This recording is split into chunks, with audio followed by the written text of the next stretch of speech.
Congregation Schaarai Zedek, Avovam Odeah. Open for me, honestly. Pull the gates wide, let them swing right. The congregation was founded in my great-grandparents, my great-grandfather's house, according to the history. His name? M. Henry Cohen. Well, the congregation was formed as an Orthodox congregation. And in 1902, after they had been through a series of rabbis, the rabbi at the time was a reformer, and the congregation, the majority, was not happy with him. There was a special meeting called for the election of officers in 1902. The Orthodox were notorious for not showing up on time. They started the meeting on time. The Reformed slate of officers was elected. The Orthodox showed up. There was a scuffle. The police were brought in. Subsequent to that, the Orthodox sued the congregation. It went to court here, and the judge ruled in favor of the Reformers. They got the right to all the assets and the name. When my father was in the temple and grew up there, or whatever you want to call it, it was not a big congregation, but it was a lot of relatives, and everybody knew everybody's business. We had a little temple away from here, a few miles from here, in Hyde Park. It had a little river running below it, so from time to time we had water problems. And then we eventually built this very fine building. The one thing I remember about the old temple on De Leon, of course, was that we met in Sunday school met in the basement, and there were rooms. And there was a heavy rain, it would flood. Okay, so and Sunday school would be canceled, you know. So a lot of us hoped that it would rain, you know, that we wouldn't have to go to Sunday school. But it was so much smaller, you know. My confirmation class had 9 students, you know. There were 9 of us. 2 of them were girls and 7 boys. So everybody knew everybody. You knew everybody. I mean, you come into Temple now, I just pick out the ones that are old enough to know. It's a huge community. And it was small then, and very friendly and warm. But the thing that's important is that you knew everybody. The ladies wore hats. The men did not cover their heads. If they were bald, they were bald, but that wasn't exactly the fashion. It was reform, real reform. You knew everybody. Everybody was from Tampa. Yeah. Now you have people that came from all parts of the country here. They're not just local people that belonged to Schaarai Zedek today. So the temple we went to, of course, was the old temple over on De Leon, which had no air conditioning. So we were hoping the holidays would be late instead of early.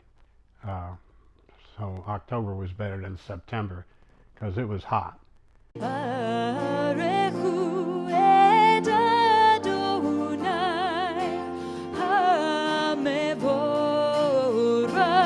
predecessor, who had been here 5 years, they could no longer afford his salary of about $4,500 a year.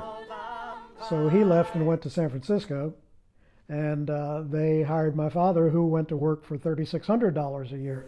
He was classical reform. Very little Hebrew, not much of a love for Israel at all. Certainly no bar mitzvah. Confirmation was a reform creation, and he embraced it completely. Rabbi Solanka and many rabbis of his generation did not think that bar mitzvah was an acceptable or a very positive thing in Reform Judaism, so they didn't have it. He was a wonderful rabbi. We didn't have bar mitzvahs or bat mitzvahs, and it was a lot different. We didn't have much Hebrew, but he was a great rabbi. He loved teaching, and he said that his role was to get people to learn more, understand more, and do more about their religion. Rabbi Sondheim, who was prior to Bernholtz, did give us some music. Rabbi Sondheim had a wonderful voice, and he was a great musician. And so Rabbi Zelanka was wonderful, but he was no musician. Yeah. So, Yeah. so Rabbi Sondheim, sometimes known as Rabbi Sunshine by the kids, he brought music, new music to the ritual, to the service.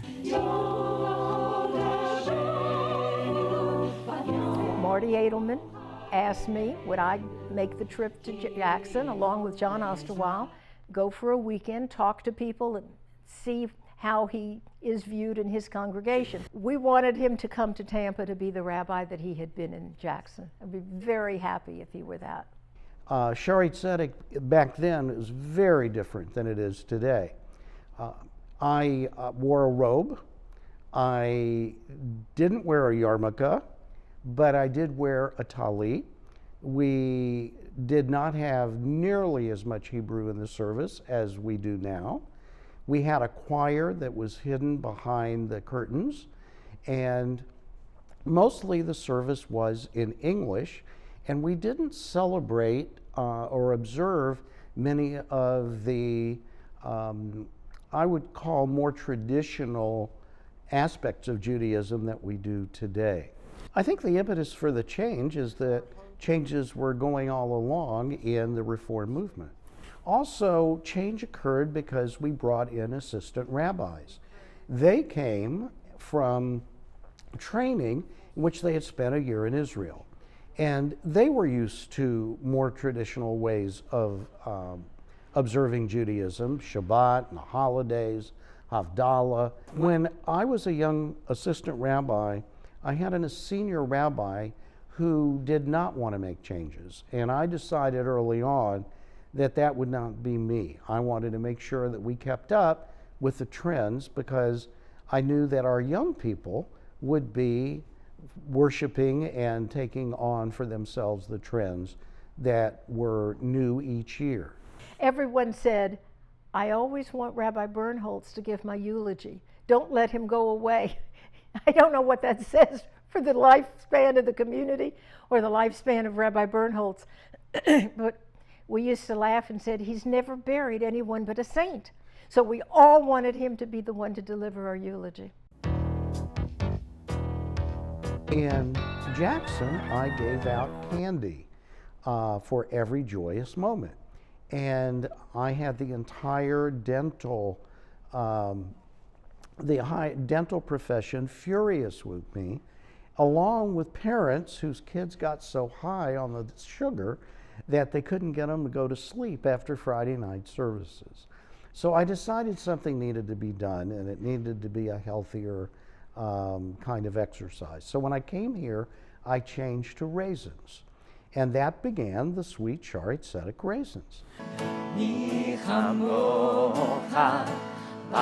Confirmation, I was voted most likely to be a rabbi and just kept on that path. The synagogue was always a place where I felt at home as a child, and I think, whether consciously or not, I always gravitated to the idea of being able to help others have that same feeling. Yeah, well, such an important part of being rabbi of any community, but especially this one, is the relationship that you have with the congregants. And I really try to learn from how we got to this place and think about how we can continue to build. It's unheard of to really basically lose no one in a transition.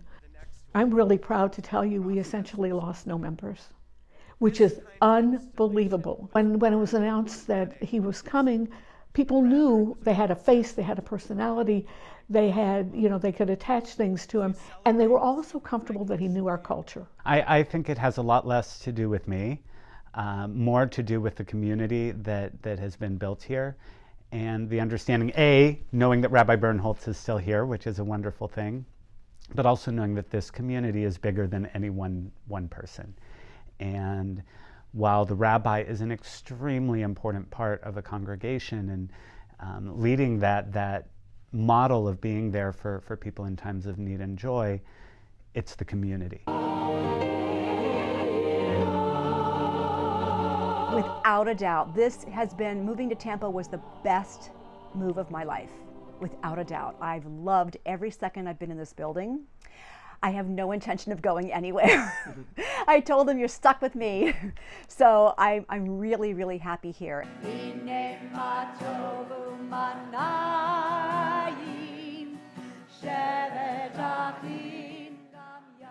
When I first got here and Rabbi Simon was here with his guitar, I was thrilled because I love working with a rabbi who plays guitar and who sings, because then we can join together. Music is what they connect to music immediately. And I've had congregants tell me that the music is what makes it meaningful for them.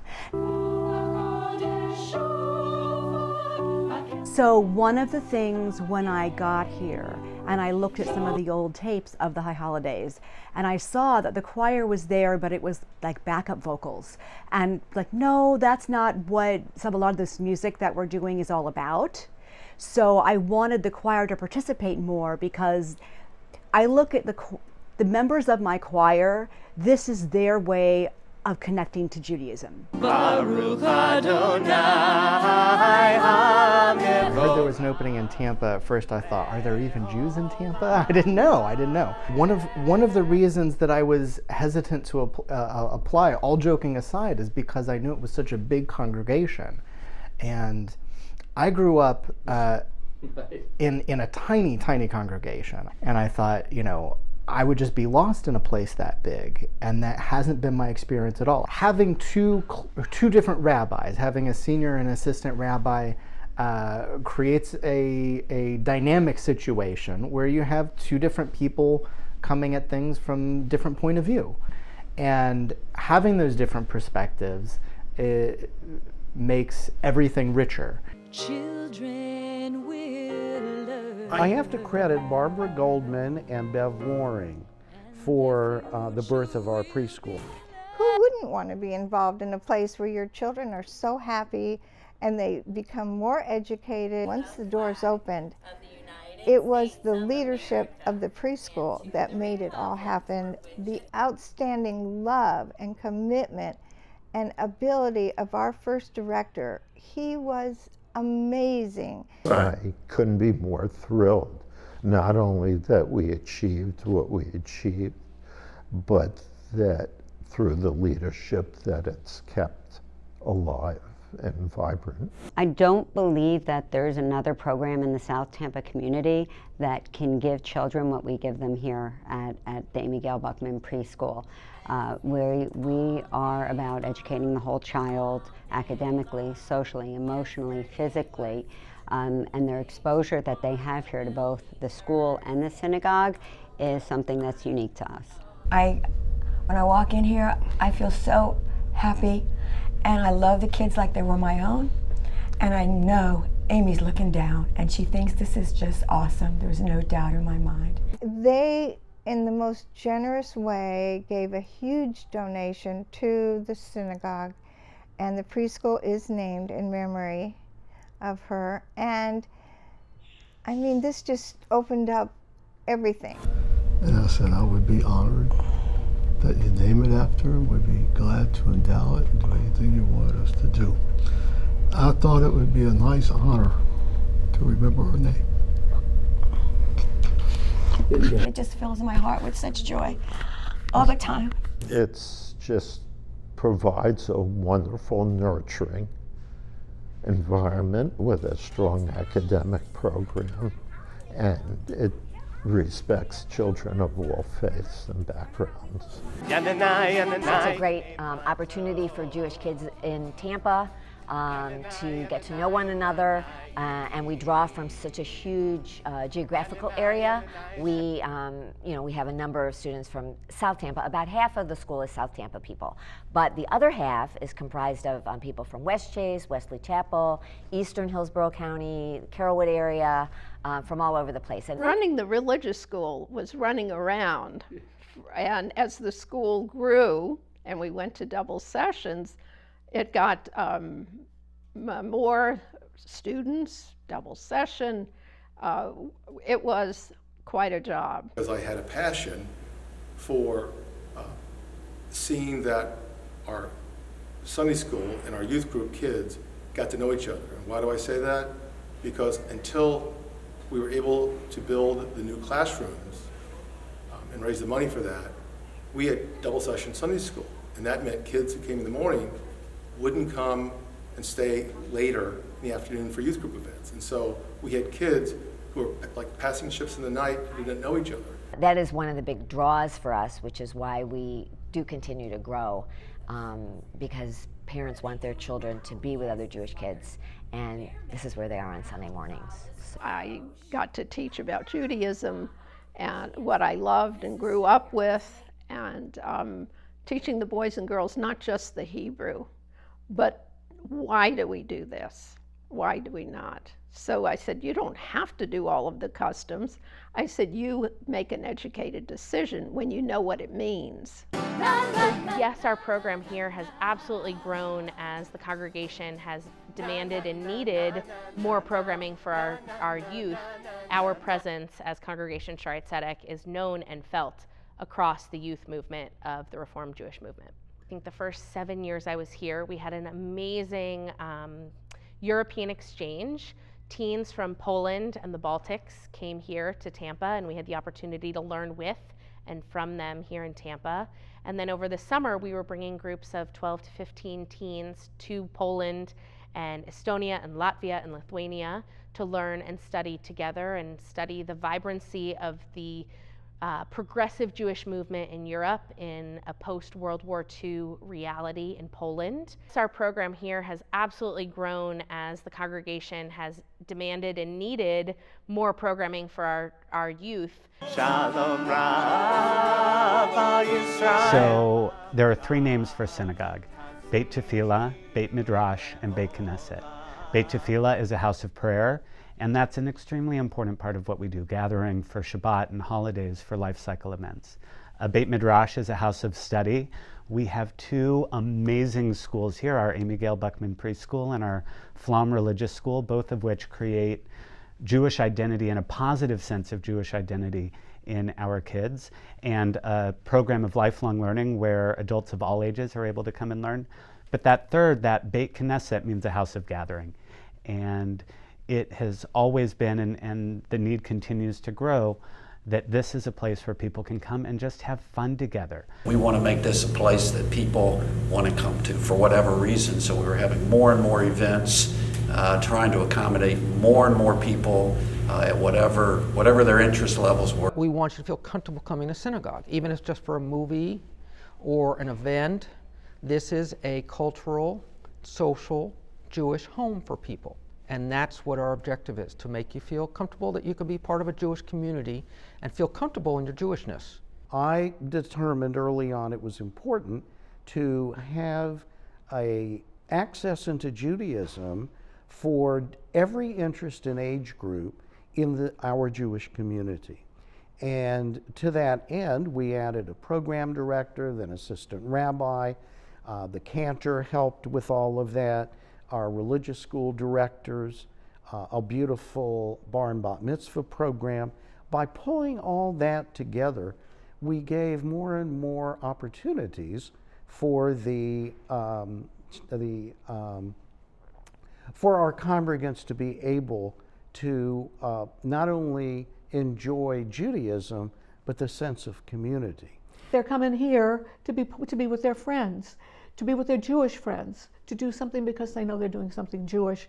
And whether it is a Seder or Shabbat dinner or a senior lunch, they're doing something Jewish because they're doing it with Jewish friends. And I think that defines a lot of what we do and who we are.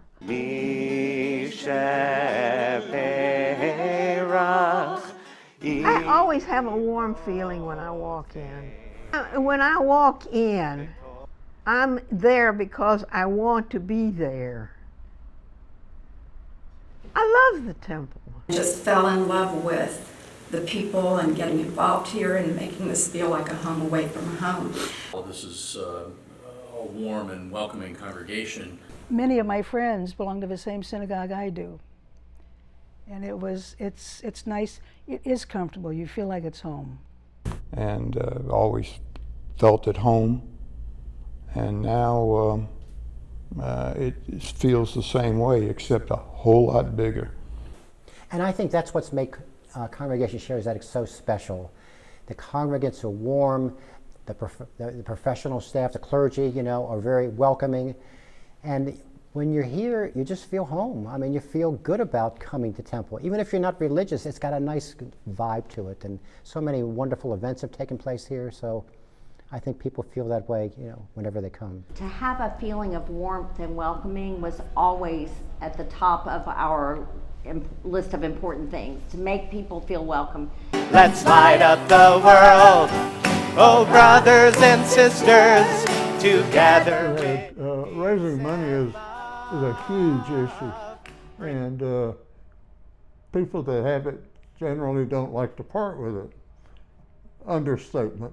Rabbi Bernholtz came along and said, I have something from my old congregation where I grew up in Dallas, and it's called Torah Circle. I took one look at it and I said, this is the answer sent from God. What a gift that was given to our congregation when Steve Marks and Rabbi and the entire Torah Circle committee was able to realize that all of these mini fundraisers throughout the year just create a burden and often negative feeling of those who are constantly being asked for more. So to say to those who love us, you know, we know that everyone is in a different situation every year. So at the beginning of the year, when you're paying your dues, if you're able to do more, please do more. Schaarai Zedek. I think I'd like to see it continue to be a place that that Jewish people feel comfortable coming to for any reason, whether it be religious or whether it be social, but a place that they feel at home at. A welcoming environment to every person that comes through our doors. Critical to that foundation is our clergy and the warmth of them and welcoming people with open arms. So it's all about the people and the connection with Judaism. And so it's a warm environment for that. God willing, that continues. Supporting the endowment that's been established and started several years ago, but really needs the commitment and support of all of us if we want the future generations to be able to have the kind of connection, community, congregation that we've had. We all have to get behind it and support it for the future generations. I would hope that the congregation will continue to grow while maintaining its quality and its warm, down-to-earth atmosphere. But beyond that, it's much too hard to say. What I can say is that all of the right clergy and all of the right lay leadership are in place to enable Congregation Schaarai Zedek to flourish in the future, to be a haven for those who need sanctuary, to be a place of study and celebration, and also to be a place where new ideas bring new opportunities to feel Jewish in different ways. Every one of our bar and bat mitzvah kids, I tell them that my favorite moment of the service is when the parents pass the Torah to the children. Because in that moment, in the parents' hands are their parents and their parents and their parents and their parents, all of these generations, each of whom, if they saw the synagogue as it is today, wouldn't recognize it. But it's the same Torah. And when we give the Torah to this bar or bat mitzvah child, we're entrusting them to take it into their heart and to create a Judaism for the next generation. So as we celebrate our 125 years, I think of every one of those generations who've passed the Torah on, entrusting it to the next generation, and how lucky are we that we get to go through the same process, passing this Torah on, knowing what it means to us today, and entrusting that future generations will be able to make significant meaning out of it as well. Yananai, Yananai, Shabbat Achim. Shabbat Achim Gam Yachad. Oh, brothers and sisters, together with peace and love, bring light to the world. Oh, sisters and brothers, and sing Hine Matov. Yananai, Yananai, Hine Matov. Yananai, Yananai, Umanai. Yananai, Yananai, Shabbat Achim. Shabbat Achim Gam Yachad.